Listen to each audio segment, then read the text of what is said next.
Welcome back to the InherAlchemist TV. In today's video, I'm going to be taking a look at Melody and Martel Holt. I saw in my timeline this weekend there was some type of argument where he accused her of cheating on him first and blah blah blah.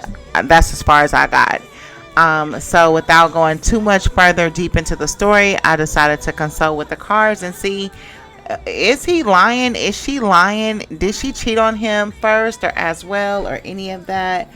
And we're gonna let the cards tell the story, because I don't know, you can never tell, right?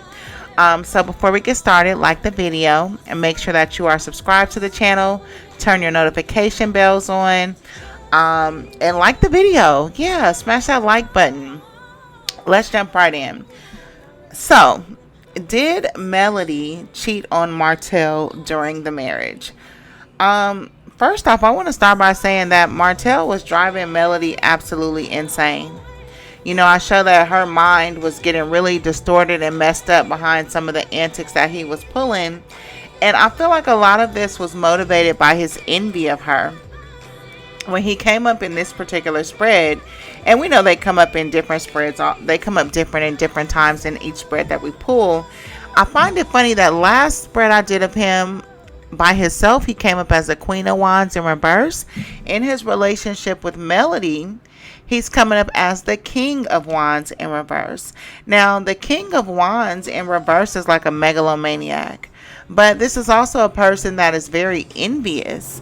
So I feel like I'm honestly getting like a sense of vagina envy. Hold on, this is a car driving by. I got the windows open. I'm getting a sense of vagina envy. You know, I hate to stick it to him, but there's an envious component to his relationship or his attitude or whatever it is that's going on between them. Now, I show that Melody was leaving that night. She was absolutely leaving at night, but I think it was to save her own mind. I'm showing that she would pack a bag. She would put on like a little trench coat or some type of winter coat. A lot of this was happening like during the winter months.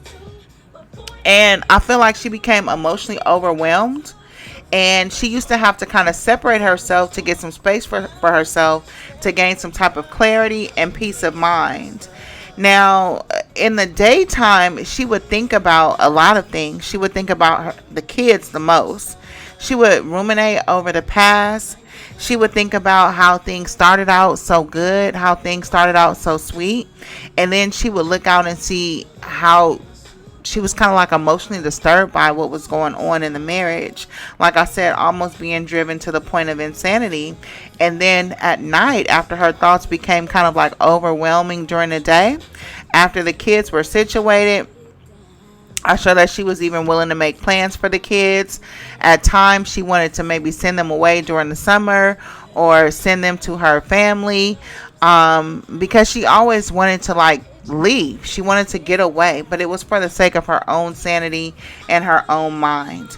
You know, there's been times where she heavily considered kind of like abandoning the family altogether, or else it was just going to drive her crazy. You know what I mean? She had to, though. This was not something where it was like frivolous partying. It was like, you know, like one time with my cousin, you know, she was living by herself with her man and her two kids. And they got in a fight, and she was like, she called me one time, and she's like, oh my God, can you please come get me? She's like, I have to get out this house. And I'm like, why? What happened? And she's like, I don't know. We were fighting. She's like, but I saw a kitchen knife, and she was like, I was going to stab him. You know, like she was really, and she's like, I got to get out of here because I'm going to end up hurting him, or I'm going to end up doing something to him. You know what I mean? Now, for her, I saw that she was feeling kind of stuck, and felt like she needed to grow, and felt like she was being confined by this marriage situation. And even the kids, like all of it was kind of like playing into her thought process at the time. You know what I mean? So yeah, there were times where she left at night and went to go do her own thing. But what she was doing at night and doing her own thing, I don't see it as cheating. I don't. Now, she did think about it. She did think about it, but she was pretty much trying to make him jealous and trying to break his heart. Now, although there was not a person that I see her as having sex with, there was at least one person that she was conversating with, but she didn't like that guy and it ended up falling through. He was a little bit too sexually perverse for her style, which made her feel like he was off a little bit, and that's not what she was looking for. I show that this guy, whoever she was talking to, he left her at a loss for words, and she was like, no, there's no way that I'm finna get in knee deep in shit with you. But he was sending her dick pics, and he did have a big, large, humongous penis.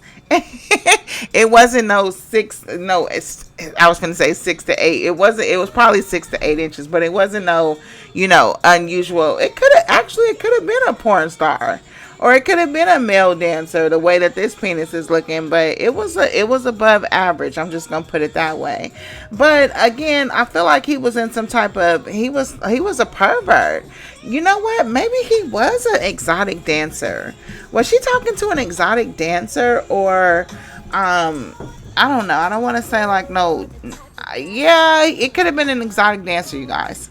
But again, this is a person that she was just conversating with. I don't show that she crossed the lines with him.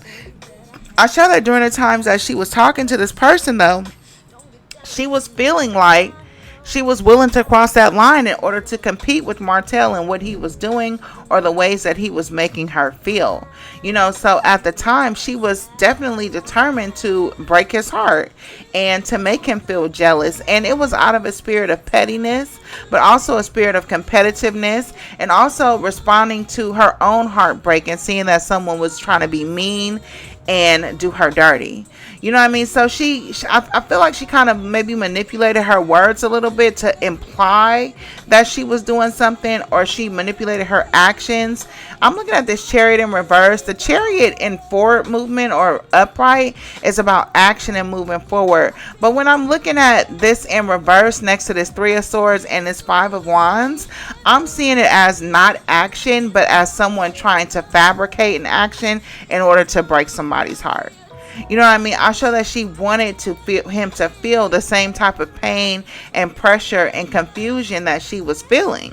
But at the same time, she did consider maybe crossing the line, or she was open to crossing the line, but I don't know, it's just divine intervention that she was not really coming across the right person that would allow her to take it there. Another thing that was weighing in the back of her mind when it came to these decisions was the kids. So I don't know if every time she would maybe text with this person or call this person, the kids would call and remind her of family or something like that. But also her kids missing her. It seems like every time like the kid, she was away, or she, walked away, her kids would miss her a lot, and it broke her heart. And I think it broke her heart because of the reasons why she had to spend time away from them, or the reasons why she had to be separate from them, was kind of heartbreaking to her. Now, the Chariot to me upright also represents some type of temper and aggression. In the reverse, I show that Melody was holding her temper a lot. It looks like she held herself back a lot. But I think it was also due to the amount of confusion that she had. I'm looking at this Moon card in reverse. And the Moon card upright is sometimes about secrets, whereas reverse, the secrets start to come out. Or life as you know it starts to kind of like reveal the illusions that are surrounding you. So it causes like a sense of instability in your mind, or it causes you a sense of insanity, like I was saying in the beginning, that can kind of take you over the edge. Now, with him coming in as a megalomaniac, I could see him sending her over the edge. You know what I mean? I could see him maybe like creating some type of inconstancy or some type of feeling in her that was overwhelming to her nerves and her emotions. You know what I mean? But I feel also I feel like in everything she did, she was considering her kids. But she also was stuck to the beginning and the past of the relationship and how it started, and was having like a problem separating what was happening versus how it started. You know what I mean? I showed that a lot of what kept her going or kept her in a situation was not being able to compute or calculate how shit was unraveling. You know what I mean? So I feel like she spent a lot of time in her head, especially in the daytime. But at nighttime, I feel like those thoughts and feelings became overwhelming. I even showed that she was maybe suffering with some nightmares.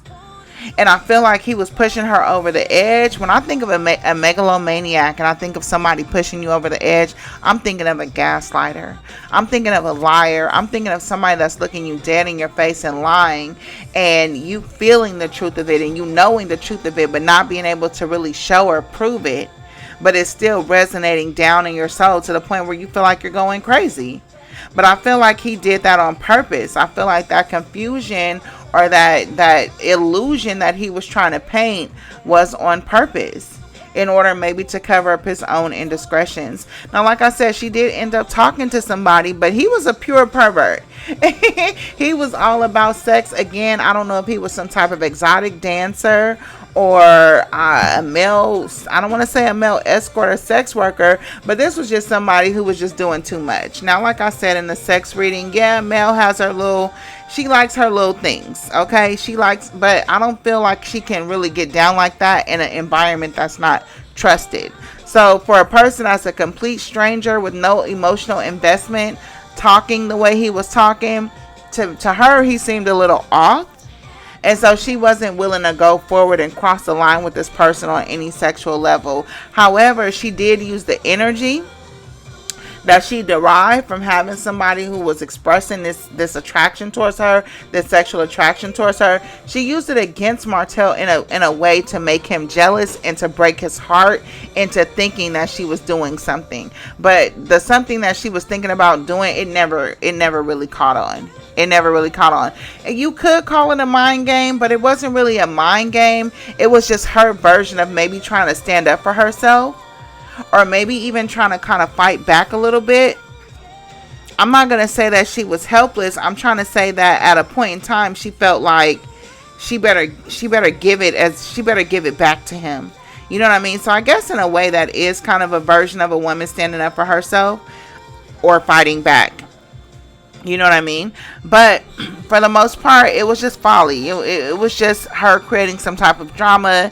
And not even really drama. It was just her trying to occupy, to make him feel the way that she was feeling. It really was. But like I said, she never really had that opportunity to cross that line.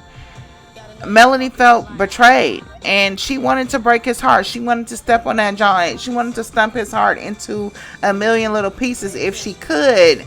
But her kids, her thoughts about her kids, her feelings for them, her thinking about their feelings is one of the things that really truly stopped her. And again, I think there was some type of intervention. I don't know if Martel would have the kids call her every time she would leave or try to get space at night, or go off and be by herself. But when she was with the kids, sometimes her mind would be occupied thinking about different things and shit like that. You know what I mean? And at night, again, I feel like she had to separate because she was going crazy. He was driving her crazy. He really was. Yeah, so I wanted to do that short spread to answer the question of, did Melody actually cheat on Martel? And the answer is yes. She was conversating with a guy that she didn't end up liking enough to have sex with him. Yes, he or anybody was having the kids call her while she was away, or the kids were always on her mind, also played a factor in her not crossing that line. And also, yes, she played into the thoughts and the games and the insecurities in order to break Martel's heart and make him feel jealous, which didn't take much because he's already envious of her as a person. And I show that he was even more envious when he thought that she was out doing something. So she achieved her purpose without defiling her marriage. That's the answer. So I hope you guys enjoyed this video, and I'll talk to you soon.